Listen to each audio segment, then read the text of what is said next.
Welcome to St. Innocent's Orthodox Church on F Street in Eureka. This church really belongs to Eureka and Eurekans because it is the first church. It was built in 1883, which is amazing. It was built not that many years after Eureka was settled in 1850. Now, it is the oldest standing church in Eureka. The other oldest standing church is St. Bernard's, of course, which was built 2 years later. This building, however, was used by different groups. And some people sometimes still knock on the door and say, I'd like to see because many years ago I used to attend this church when it was used by some other group.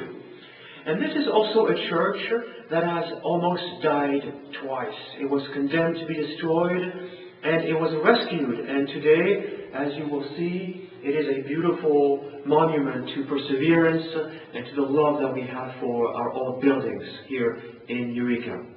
So as you will see today, the church, as you will visit it through this wonderful show, doesn't look exactly the way it looked in 1883 when the first sermon was preached. And we will show you what is in fact historic and what has been added when the Orthodox Church was established here in the early 90s, actually, so not very long ago. It is the congregational community which actually built this first church in Eureka in 1883.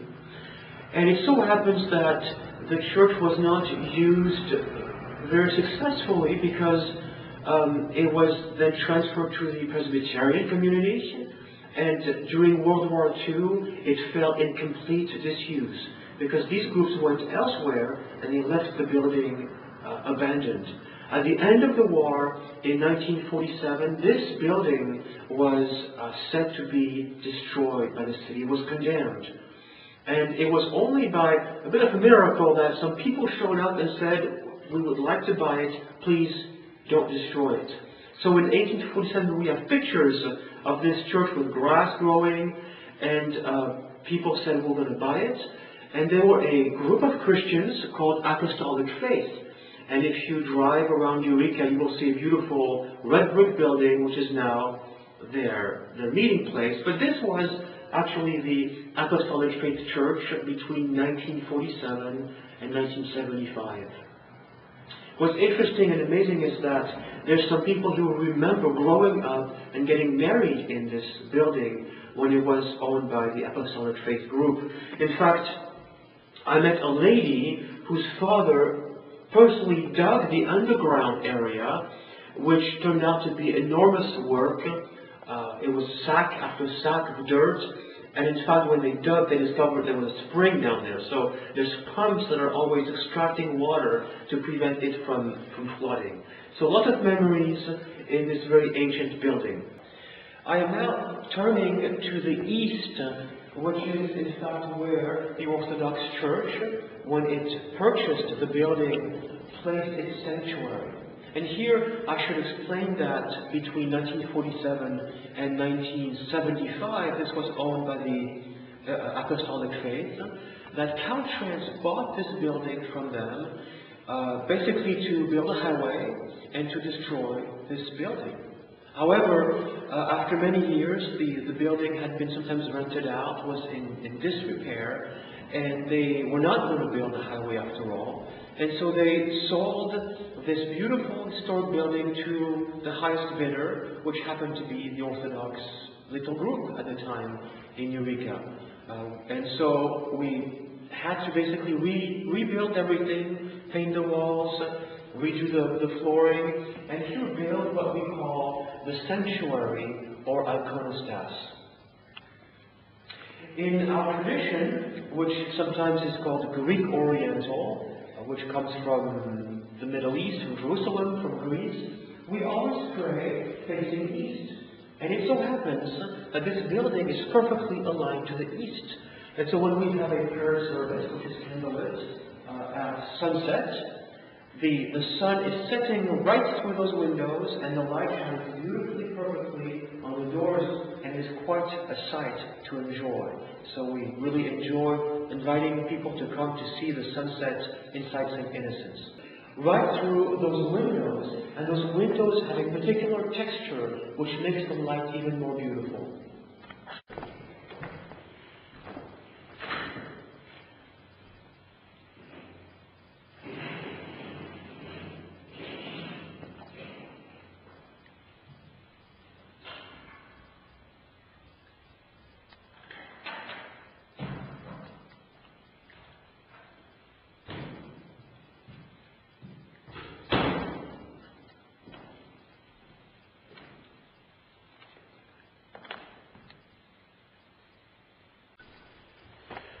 Sometimes people ask, this is now an Orthodox Church, but is it Orthodox Jew? Is it Russian Orthodox? Is it Greek Orthodox? What does it mean?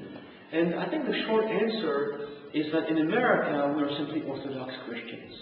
But that in general, people tend to call us Greek Orthodox because our roots historically go all the way back to the ancient churches of Greece and Jerusalem.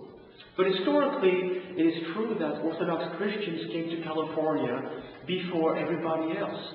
They came in 1794 from Siberia to Alaska and all the way down to our region. In fact, all the way down to Fort Ross, which had a little church in the 1820s and 30s and 40s.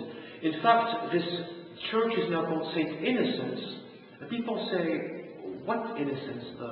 And in fact, St. Innocent was the first priest and then bishop who came from Siberia to Alaska to help and to serve the natives in Alaska, which at the time was called Russian America.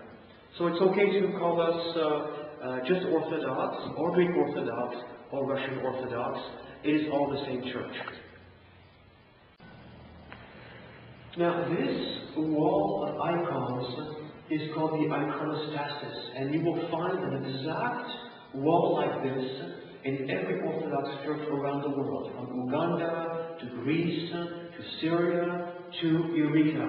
And there is always on the right side the icon of Jesus Christ. And he's always wearing, you will notice, red and blue, which symbolizes his earthly red and heavenly nature, the red and the blue. Every color here is in fact meaningful. And the idea is that the church is always enjoying a wedding festival. For this reason, at the right hand of the bridegroom is always seen the icon of his mother. And on the right side of the icon of Jesus is always portrayed the icon of Mary, the mother of Jesus. Because in the Jewish mindset, the mother of the king was in fact the queen, not the wife of the king, because the king maybe had many wives at the time. So the mother was supposed to be at the right side of the king on his wedding day to place the crown upon his head. And this leads us to the icon which is at the left side of Jesus, the bridegroom, and it is, as the Bible says, the friend of the bridegroom, in this case John the Baptist, was always shown on every icon, pointing like this at the icon of Jesus to show the way. Now, between the two is in fact a door, and this door, which allows entrance into the sanctuary, always has the angel Gabriel, who is understood to be the messenger of the heavenly things. Whereas the door on the other side for the clergy to exit is always the one with Saint Michael, the archangel, who represents the engagement of the spiritual people with the needs of the world. Then we have the optional icons, which are chosen by the local community. In this case, we have chosen an icon of the Bishop Innocent, Saint Innocent de Lamignon, was the patron of this community. And then the icon of Saint Mary Magdalene was also chosen and a choice that we all made together to have her on the iconostas. And the very last icon that we have on the iconostas is one where the name is in Greek. It says Saint Agios Ioannis Chrysostomos, or Saint John Chrysostom. Now he was the Archbishop of Constantinople, which is today Istanbul, in the 300s. And every Sunday we still serve a service which he authored and which comes therefore from the very early centuries of the Christian era. This particular icon is meaningful because it represents a man who volunteered in the 1700s to leave Finland, his monastery on a lake called Galam, to come all the way to serve in Alaska. St. Herman arrived in 1794 in Alaska because at the time Alaska was in fact a Russian colony. And he helped the natives, especially against the oppression that they were experiencing at the hands of the hunters and the people that were settling. And he's very much remembered among the natives for his care. But it's a reminder that in 1850, when finally Eureka was settled by Westerners, that way before that, the West Coast had been settled by Russian hunters, and that there were churches all along the Alaskan coast and all the way down to California. Very often, people love to come here to offer candles as a prayer. We like to use beeswax candles because they smell so good, and we try to be very organic if we can, and very local. But sometimes people simply bring their own very inexpensive tea-light candles, and they light a candle here to pray for their loved ones, either those that are alive and sick, or even to remember those who have passed away. People often ask, what is different about the Orthodox Church, where it comes from, and where it fits. Because most people understand that there's the Roman Catholic Church, and then there's Protestant churches, and other groups, but it's hard to put the Orthodox Church into a box. I think the best is to think of it as the historic continuation. It's difficult to explain one's faith and one's church history in just a few minutes. And the best, I think, is to do a spiritual map of the world to see where the Orthodox Church fits in. And sometimes when people travel quite a bit as they retire and go on cruises and on travels, they discover that there's Orthodox churches in many places. For example, if one goes to Jerusalem on a pilgrimage, one will realize that all of these ancient sites, the Church of Nativity in Bethlehem, the Church of the Holy Sepulchre, where Jesus was laid, that all of those places are owned and kept, sometimes not so well kept, but they're kept by Orthodox Christians, because these groups, that is, Orthodox groups, have been present since the very early centuries. A good example is when one travels to Mount Sinai, the famous mountain where God revealed to Moses the Ten Commandments. At the foot of the holy mountain is the world's most ancient Christian monastery. And when one knocks on the door to look at the beautiful ancient manuscripts, one learns that it is, again, an Orthodox church. So perhaps the best way to explain our presence here in Eureka is to think about the journey of Christianity through time and space over 2,000 years. Beginning with Jerusalem, this is where, since the early centuries, the Orthodox Christians have been present, and to this day, in Damascus, in the Middle East. And then these churches where St. Paul wrote letters, Corinth and Thessaloniki, well, these are towns that have been Greek Orthodox since as long as they can remember. So as these Christians traveled either as missionaries or more often as refugees, especially during the 20th century. They spread their church as they travel. So often Orthodox churches in America will have been brought by immigrants who brought their faith, their church along with them as they traveled from Greece or from Lebanon or from Egypt to North America.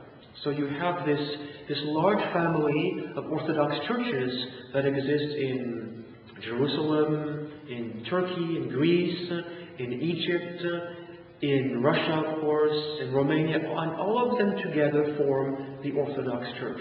And so we are here, the manifestation of that ancient church in Eureka. And our history means that for 1,000 years, there was really only one Christian group in the world, and that was this big Christian communion, which had a Latin-speaking Western half and a Greek-speaking Eastern half. And eventually these two sides broke apart and they formed the Roman Catholic Church and they formed the Orthodox Church on the other side. So people say, well, what's the difference then between Roman Catholics and Orthodox Christians since you have 1,000 years of joint history? And the answer is that over the centuries, differences did show up. The most obvious is that we don't have a pope in the Orthodox Church. We have a first bishop who is currently the Bishop of Constantinople or Istanbul, and he is the first among the bishops, but he has no absolute authority over the bishops. And that was a big debate. Should there be a bishop that has strong power over the bishops, or should there be simply a brotherhood of bishops that make decisions together? And the East went to the more conciliar form of equality of the bishops, whereas the West chose a more pyramid type of organization with a bishop, the Pope, in charge of the Western Church. And there's, of course, other differences. For example, Orthodox clergy can be married, which means that the Orthodox Church ordains men that are already married. But if someone is ordained and isn't married, then they can't marry. So we don't say that priests can marry, but we say that married men can become priests according to our tradition. And there's other differences, of course, but it's important to understand that for 1,000 years, there was a big Christian family in the world that eventually broke apart, and today the remnants, the most visible remnants of these historic groups are the Catholic Church and the Orthodox Church.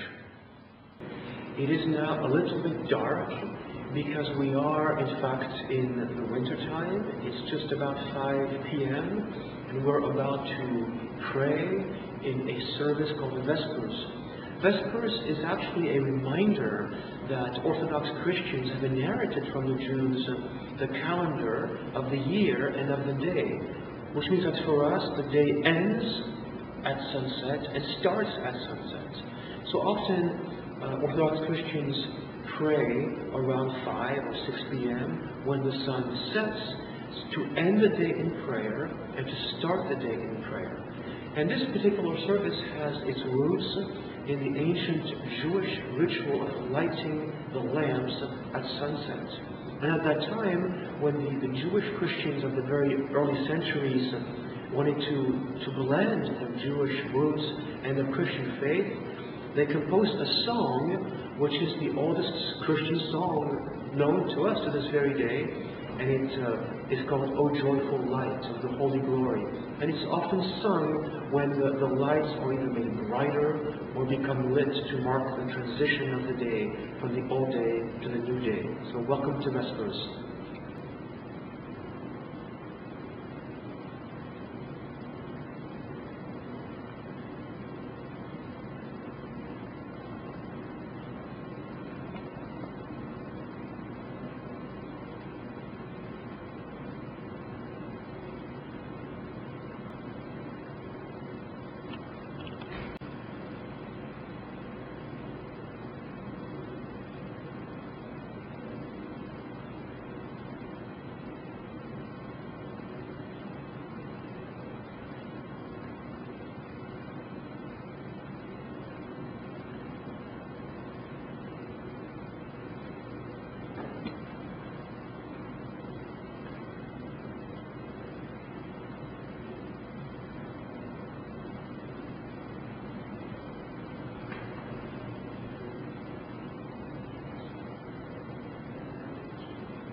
trim and clean and it's clean. And then the flow is that all natural wax and oil.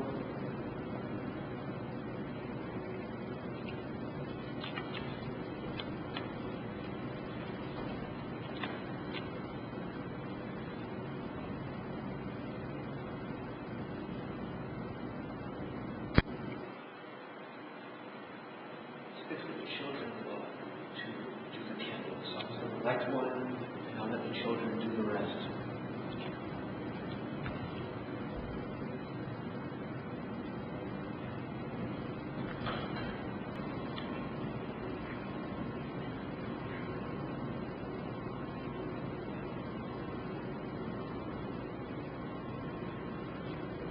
Now these candles are actually produced in a nearby monastery using natural beeswax, and the parts that are not used are recycled. So we bring them back to the monastery, and they actually melt this wax, and they produce new candles for us. So there's a recycling spirit, and we love the wonderful smell that it brings to the church, and also what cannot be captured on tape is the incense. You will see the smoke, the smell of incense.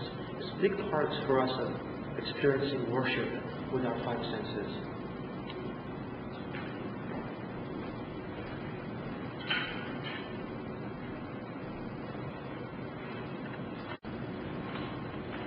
This is actually what we use to make incense in the church. It's charcoal, and we use these candles to activate the charcoal. And it's actually quite reactive. It often needs oxygen, so it will suck out the flame. And we let this become very hot for about 5 minutes. And we place little balls of resin with natural fragrances such as myrrh and frankincense and rose oil. And that produces the incense smell that we use for all the services.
In peace let us pray to the Lord.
Christ economics.